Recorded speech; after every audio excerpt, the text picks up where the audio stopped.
Bonjour à toutes et à tous, vous êtes posés dans votre canapé, donc vous allez bien. On est parti pour une nouvelle vidéo recommandation. C'est sorti en décembre 2020, elle est pas très longue. Des fois, ça peut être casse-pied de lire les recommandations, je comprends. C'est pour ça que je fais cette vidéo sur les troubles cognitifs aux urgences. Donc, c'est parti. Pour le contexte, effectivement, 1,2 million de patients avec Alzheimer, ça fait beaucoup. Associé à cela, des personnes qui s'en occupent, il y en a 2 millions. Donc c'est un public extrêmement vaste qui est concerné par ces recommandations. Pour avoir un ordre d'idée, il y a 14 millions de passages aux urgences par an chez les plus de 15 ans.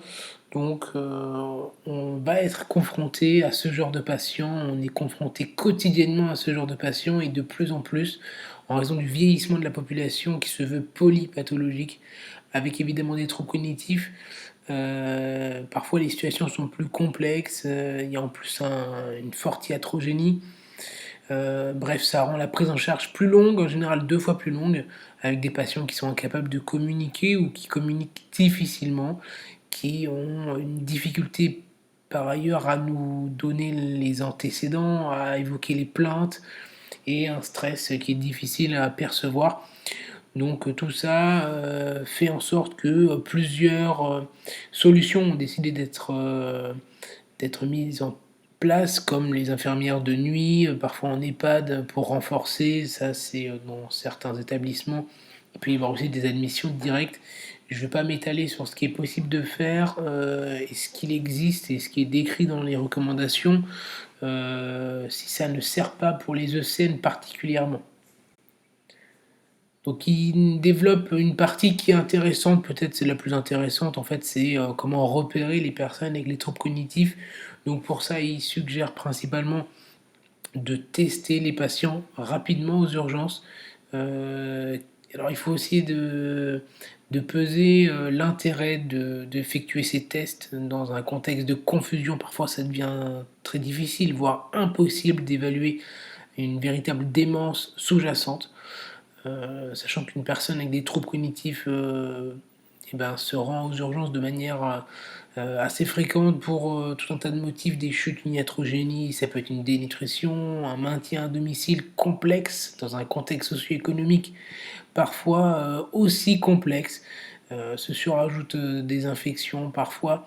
Bref, il suggère de s'installer confortablement dans un box qui est adapté avec des critères de fragilité à dépister, faire assez régulièrement des électrocardiogrammes. Bref, passons à ces fameux tests qui sont en fait une partie importante des recommandations. Premier test, le brief Alzheimer Screen. Donc là, ça consiste simplement à poser quelques questions du fameux MMS, belle partie de l'externat. Donc on demande la date au patient, on fait répéter 3 mots, en général citron, clé, ballon, si vous voyez ce que je veux dire. On demande d'épeler le mot monde à l'envers. On redemande les 3 mots précédemment cités. Et après, en 30 secondes, on demande d'énumérer un maximum d'animaux. Le seuil est à 23 pour le brief Alzheimer Screen. Ça, c'était le premier test. Le deuxième, l'Abbreviated Mental Test Score. Donc le seuil est inférieur à 8. C'est pareil, on demande voilà, donc l'âge, la date, le nom de l'hôpital, mémoriser une adresse, de reconnaître des personnes, l'année. Donc là en anglais, le nom du roi et de la reine, on va dire que c'est le président, etc., etc. Quelques questions, bref, il y a un score qui est à 10, le seuil est inférieur à 8. Je pense que c'est peut-être pas le plus facile à mettre en place. Enfin, des critères qui sont à connaître, très très très utiles, les critères de Fried. Donc pour le retenir, petit moyen mnémotechnique, bien sûr, je ne vous laisse pas comme ça. C'est Fried, les 5 lettres, F pour force, R pour rapidité, I pour inactivité, donc c'est moins de 1 à 2 marches par semaine, E pour épuisement physique et D pour déficit pondéral à plus de 5% par an. Le seuil est supérieur ou égal à 3, qui est un critère de fragilité très facile. En plus, avec ce moyen mnémotechnique, c'est très très rapide de l'effectuer même en boxe, donc à utiliser. Ensuite, ils mettent l'accent sur le rôle prépondérant des aidants, parce qu'en fait, c'est eux qui ont les informations, c'est eux qui permettent un dialogue, c'est eux qui accompagnent le patient au quotidien. Les recommandations suggèrent, donc ça c'est pas pour les ECN, mais peut-être dans la pratique de tous les jours, aux urgences conseillées aux familles de préparer un sac d'urgence dans lequel ils peuvent mettre tout un tas de choses qui servent lors des hospitalisations qui surviennent toujours de manière inopinée, à savoir administratif, traitement, des protections, voilà, tout un tas de choses qui peuvent servir en cas de petits pépins. Sachant qu'il faut donc réfléchir et penser dans ce fameux couple aidant-malade. Ils envisagent aussi de mettre des bracelets jaunes pour les aidants, pour mieux les reconnaître aux urgences. Alors après, contexte pandémique veut, ça rend les choses plus compliquées à mettre en place.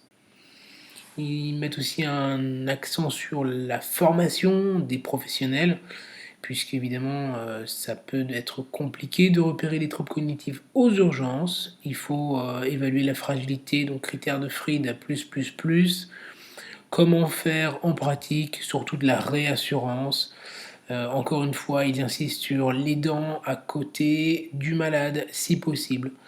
Ensuite, faire appel à une équipe gériatrique qui est spécialisée, qui connaît exactement les pathologies et utiliser aussi un personnel référent, donc ça peut être IDE spécialisé, pour lequel on se réfère aux urgences.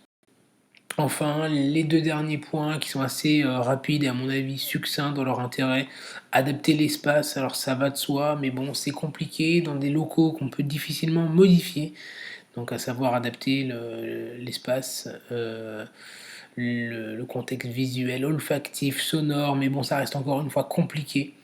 Faciliter la signalétique pour les déplacements des patients, un éclairage doux, c'est aussi intéressant parce que ça peut rentrer dans un environnement qui rend la prise en charge plus compliquée, plus délicate. Et bien sûr, une approche globale, donc voilà, évaluer la fragilité, encore une fois, et la filière gériatrique.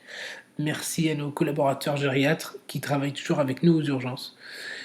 Voilà, on arrive rapidement donc à la fin de cette courte vidéo en moralité. Donc c'était surtout les critères de Fried. Voilà, donc si ça a pu vous aider, abonnez-vous, cliquez sur la petite cloche des notifications pour ne pas rater les prochaines recommandations. Lâchez un pouce bleu de cyanosé que vous aurez oxygéné. Prenez soin de vous, de vos patients. À bientôt.